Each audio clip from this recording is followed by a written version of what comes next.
গিন্নি, আরে আমি কাজে যাচ্ছি, কি কি লাগবে বলো। সবই তো লাগবে, চাল ডাল কিছুই নেই ঘরে। এত সব আনবো কি করে, হাতে তো একটাও টাকা নেই। মহাজন বলছিল অগ্রিম টাকা দেবে, তা দিয়ে নিয়ে এসো। সে না হয় নেব, কিন্তু সব টাকা এখন খরচ করলে চলবে কি করে, পুরো মাস যে পড়ে আছে। আমি আর কি বলবো বলো, যতটুকু বাঁচিয়ে সংসার চালানো যায় তাই করছি। এখন একবেলা খাবার বন্ধ করে দিলে যদি পুরো মাস চালানো যায়। তোমার গুণধর পুত্ররা কোথায়? বয়স তো ওদের কম হলো না, ওরাও তো কিছু একটা করে বাপটাকে সাহায্য করতে পারে নাকি?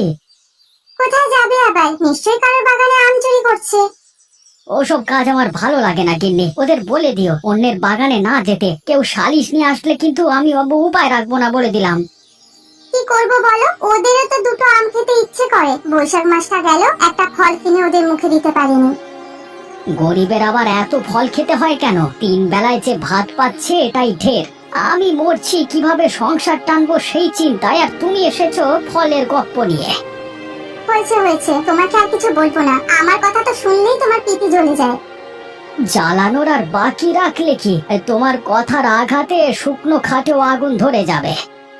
হ্যাঁ, এখন আর আমার কথা ভালো লাগবে না তো, কিন্তু বিয়ের সময় দেখতে এসে এই কথা শুনেই পাগল হয়ে গিয়েছিলে।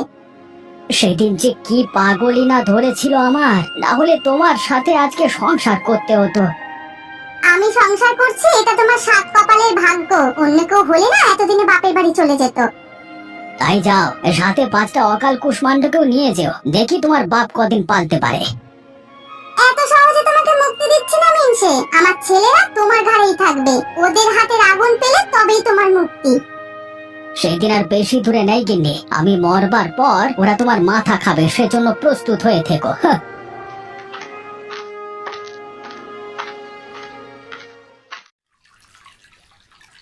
দূর, এসব আর ভালো লাগে না। রোজ রোজ বাবা মায়ের ঝগড়া কতদিন আর শোনা যায় বলতো? কেন রে দাদা, আজকেও কি বাড়িতে ঝগড়া হয়েছে?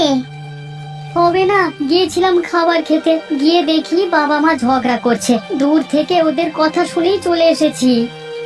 তা কি নিয়ে লাগলো আজকে আবার? রোজ জানিয়ে লাগে, ঘরে বাজার নেই, তাই নিয়ে কথা কাটাকাটি।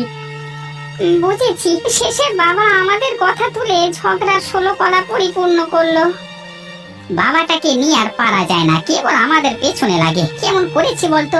ওনার পাকা ধানে মই দিয়েছি নাকি মানে বারাবাতে ছাই দিয়েছি?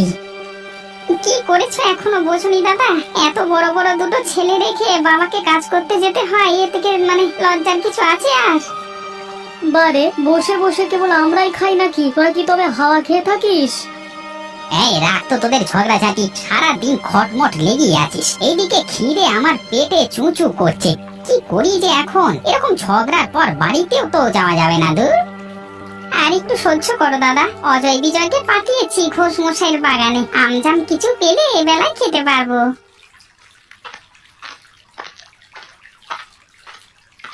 ওই তোরা আসছে, তা পেলি কিছু তোরা, নাকি খালি হাত পা নিয়ে ফিরে এলি? তেমন কিছু পাইনি দাদা, কয়েকটা আম পেয়েছি কেবল। তাই দে, ভাগ করে সবাই মিলে খাই। তুই ভাগ করবি মানে? আমরা দুজন বড় থাকতে এই দায়িত্ব তোকে কে দিল রে? আমি ওদেরকে পাঠিয়েছি, তাই আমিও সবাইকে ভাগ করে দেব। তোদের তো আমি চিনি, নিজের ভাগে বেশিটা রেখে অন্যদের অল্প করে দিবি। এটা অন্যায় নেপাল, আমি সবার বড়, তাই ভাগ বাটোয়ারা আমি করব, বুঝলি? চুপ করো তোমরা, কারো একটি আম কুড়িয়ে আনবার মুরত নেই, আছো ভাগাভাগি নিয়ে। ঠিক বলেছিস অজয়, এই আম আমরা এনেছি, তাই ভাগ করে আমরাই দেব। তাই ভালো, অন্তত তোদের হাতে আমগুলো পড়বে না। যা শয়তান, বড় দুটো খাবার হাতে পেলে ছাড়তে চায় না বাবা। কি বললি তুই? আমি খাবার বেশি খাই? দাঁড়া তবে, বড়দের এভাবে অপমান করবার শাস্তি আজকে তোকে দিচ্ছি, দাঁড়া। তুমি চুপ করে আছো কেন দাদা? লাঠি নাও, বড় দাদা খুব শেয়ানা হয়েছে, ওকে উচিত শিক্ষা দেওয়া দরকার। ঠিক বলেছিস অজয়, হাত থাকতে মুখে কি? আমি ওর সাথে মারামারি করবো? দা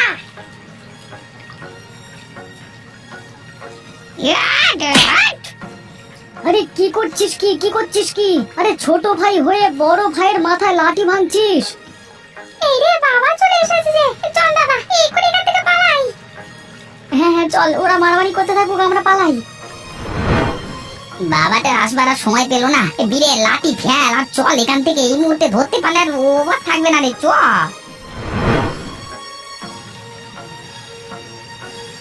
চলে গেলি কেন? আয় মারামারি করে সে, দেখি তোদের কত জোর হয়েছে। আজকে বাড়ি ফিরি শত ছাড়ার দল, এই লাঠি তোদের পিঠে ভাঙবো।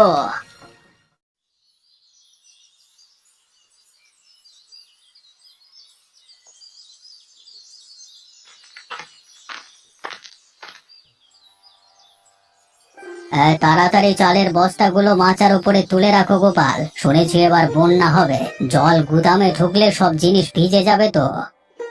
সে নিয়ে আপনি ভাববেন না কর্তা, আমি একে একে সব জিনিস মাচার উপর তুলে রাখছি, কিন্তু আমার সাথে আর একজন লোক হলে ভালো হতো, একা এত সব কাজ কিভাবে করব? অন্য কেউ নেই এখানে, সবাই নিজের নিজের কাজ করছে, তাছাড়া তোমাকে টাকা তো কম দিচ্ছি না, হিসেব মতো এই কাজ তোমাকেই করতে হবে। বেশ, আমি করছি। আর কথা, আমাকে এ মাসের টাকাটা অগ্রিম দিতে হবে, ঘরে চাল ডাল কিছু নেই, বাজার করে নিয়ে যেতে হবে। এত টাকা টাকা করো কেন তুমি? আমার টাকার গাছ নিয়ে বসে আছে নাকি আমি? এ ঝাঁকালি টাকা পড়বে। একটু দয়া করুন চৌধুরী মশাই, টাকা না পেলে যে না খেয়ে থাকতে হবে। এত আবদার করো না তোমরা, আমার পক্ষে এখন পুরো মাসের টাকা অগ্রিম দেওয়া সম্ভব নয়, আমি বড় জোর দিনের টাকাটা দিতে পারবো।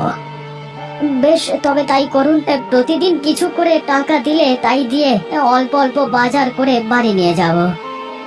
বেশ, সন্ধ্যের সময় আমার কাছ থেকে টাকা নিয়েছে, এখন মন দিয়ে কাজ করো, গোদামের সবগুলো ধান আজকের মধ্যে মাচায় তুলতে হবে।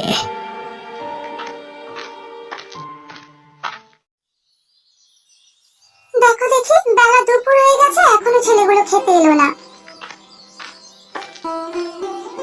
আয় বাছাই, কোথায় ছিলে এতক্ষণ? সকাল থেকে আমি খাবার নিয়ে বসে আছি, একবার এসে খেয়ে যাবি তো। কি খাবো বলো, এতক্ষণ বাবা যে বাড়িতে ছিল, আমাদের দেখলেই তিনি তেড়ে আসেন। এখন উনি বাড়িতে নেই, আয় তোরা নিশ্চিন্তে বসে চারটিখানি খেয়ে নে তো। দাও মা, খুব খিদে পেয়েছে, সে সকাল থেকে ঘুরে বেড়াচ্ছি, দুটো আম পেলাম, সেটাও বাবার জন্য খেতে পারিনি।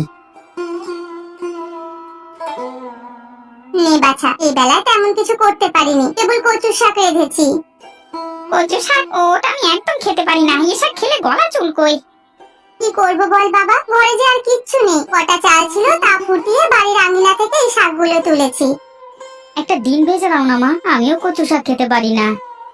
তুই ডিম খেলে আমি কি দোষ করেছি দাদা? আমিও ডিম ভাজি খাবো।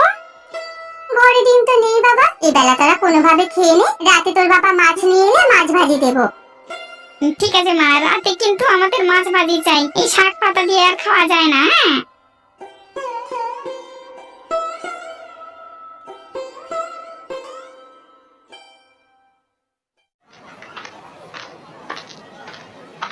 মাছ লাগবে, মাছ একেবারে নদীর তরতাজা মাছ আছে, লাগলে নিয়ে যেতে পারে, জলের দামে দিয়ে দিচ্ছি।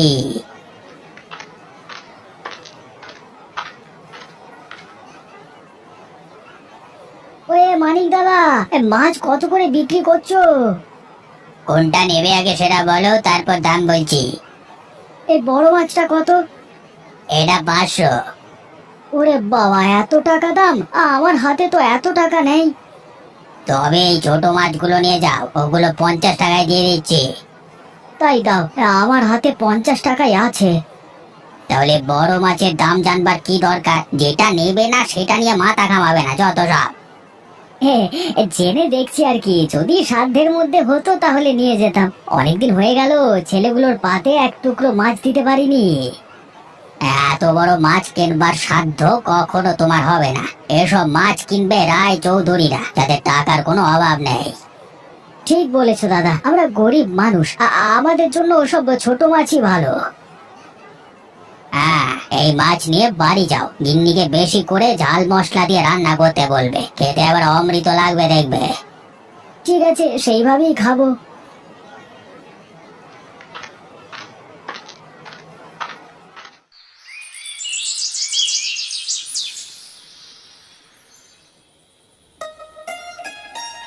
আমার রান্না শেষ, সবাই খেতে বসো। আমি যেভাবে বলেছিলাম সেভাবে রান্না করেছো তো গিন্নি? ছোট মাছ ঝাল করে খেতে খুব সুস্বাদু হয়। হ্যাঁ গো হ্যাঁ, তুমি যেভাবে বলেছো সেভাবেই রান্না করেছি।